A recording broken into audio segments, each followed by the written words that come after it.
Ya, pemirsa, jelang pemilihan umum legislatif maupun pemilihan umum presiden yang akan digelar di tahun 2014 mendatang, banyak hal yang mungkin harus diwaspadai. Salah satunya adalah konflik sosial yang mungkin akan terjadi baik di tingkat daerah maupun di level nasional. Nah, saat ini saya sedang berbincang-bincang dengan salah satu pengamat sosial, Tamrin Amal atau Magola, untuk membicarakan kira-kira potensi konflik seperti apa yang mungkin akan terjadi menjelang pemilihan umum legislatif dan pemilihan umum presiden.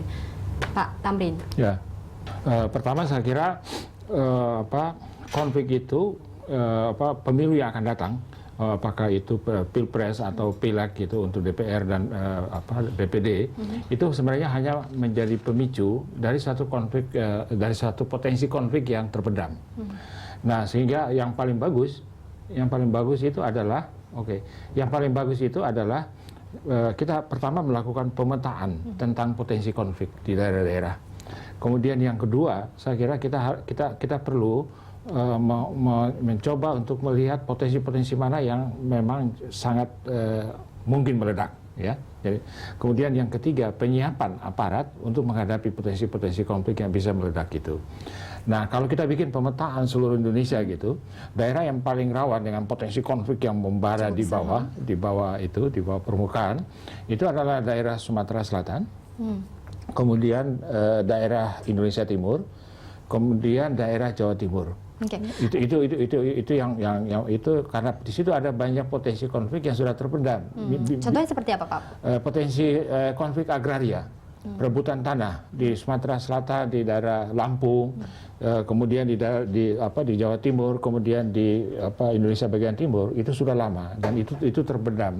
Nah, pilpres, pileg ini bisa menjadi pemicu meledaknya satu potensi yang berada di bawah permukaan itu.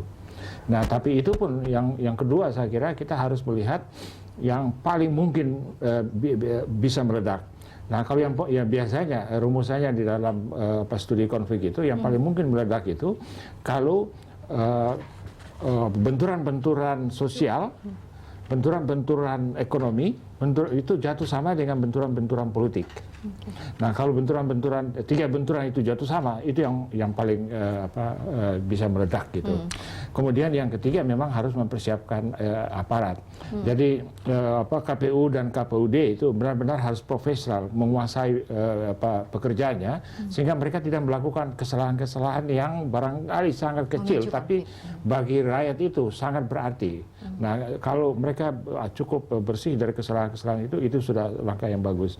Kemudian yang kedua, itu adalah kepolisian, Polri. Polri itu dengan Kapolri yang baru dan juga dengan pengalaman 10 tahun kita melakukan pemilu ini, mudah-mudahan sudah mempunyai bekal pengalaman yang cukup baik untuk bagaimana mengamankan pemilihan. Oke, Pak. Menangani. Baik konflik internal partai maupun antar partai, yang jelas itu kan kandidat-kandidat yang berbeda. Apakah sama-sama satu partai atau antar partai yang berbeda. Nah, itu kalau terjadi di daerah-daerah yang sangat terkotak-kotak kesukuannya seperti Indonesia Timur dan di Sumatera Selatan, itu sangat mudah memicu konflik gitu. Nah, sehingga daerah-daerah Indonesia Timur dan Sumatera Selatan itu saya kira dan Lampung itu harus dicermati baik-baik. Bagaimana dengan potensi konflik yang ada di Jawa atau di Jakarta sendiri, Pak? Dimana kan kita juga tahu bahwa di Jakarta ini juga banyak pendatang-pendatang yang menghuni Jakarta, di mana mereka juga menjadi pemilih di DKI Jakarta. Nah, apakah juga konflik seperti itu akan terjadi di Jakarta atau bagaimana, Pak? Kalau saya mengantisipasi, Jakarta mungkin tempat yang paling aman, yang akan kurang lebih bebas dari konflik yang seperti terjadi di Indonesia Timur atau di Lampung dan Sumatera Selatan. Saya kira Jakarta paling aman. Mengapa? Karena orang-orang yang bermigrasi pindah datang dari daerah-daerah lain itu cenderung orang-orang yang mencari pendidikan dan cukup terdidik.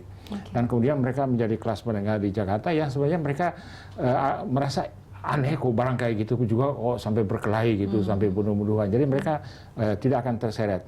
Nah, yang lalu pada waktu pilkada itu ada yang mencoba untuk mengorek-ngorek isu sentimen agama dan tapi nggak berhasil karena pemilih di Jakarta ini sangat-sangat tercerahkan, sangat-sangat tercerahkan. Mereka punya wawasan yang luas.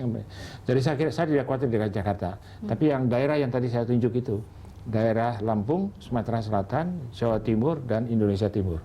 Itu harus diantisipasi baik-baik. Oke, mungkin ada tips untuk katakanlah bagi partai politik atau mungkin dari penyelenggara pemilu sendiri bagaimana menghindari atau mengantisipasi munculnya konflik-konflik yang kemungkinan akan terjadi menjelang pemilihan, Pak. Iya, kalau untuk penyelenggara pemilu itu KPU nasional dan KPUD itu saya kira kita semua tahu bahwa tahap yang paling rawan itu adalah tahap pada saat pengumuman hasil dari pilpres, kemudian dari pileg itu. Tapi pilpres saya kira juga termasuk yang paling aman. Yang agak rawan itu adalah pileg, khususnya pemilihan DPD, anggota-anggota DPD. Karena di Indonesia Timur itu jatuh sama dengan suku-suku itu, sehingga itu yang paling rawan. Jadi itu yang harus diantisipasi. Itu untuk para penyelenggara pemilu. Kalau untuk mengantisipasi secara keamanan, ya kita tetap harus kembali ke pihak Polri, kepolisian. Pihak Polri yang tadi saya tekankan bahwa dengan kepemimpinan yang baru, Kapolri baru dengan pengalaman yang sudah 10 tahun, mudah-mudahan mereka belajar banyak dari situ, sehingga mereka menghadapi konflik benturan itu tidak lagi seperti satpol menghadapi kerumunan rakyat gitu, atau satpam yang menghadapi kerumunan rakyat, tapi benar-benar Polri yang profesional dan tahu tahap-tahap seperti apa harus untuk penanganan mengawal. itu. Baik. Nah, itu yang kita harapkan dari Polri dan Kapolri yang baru itu. Baik. Terima kasih Pak Ya. Tamrin.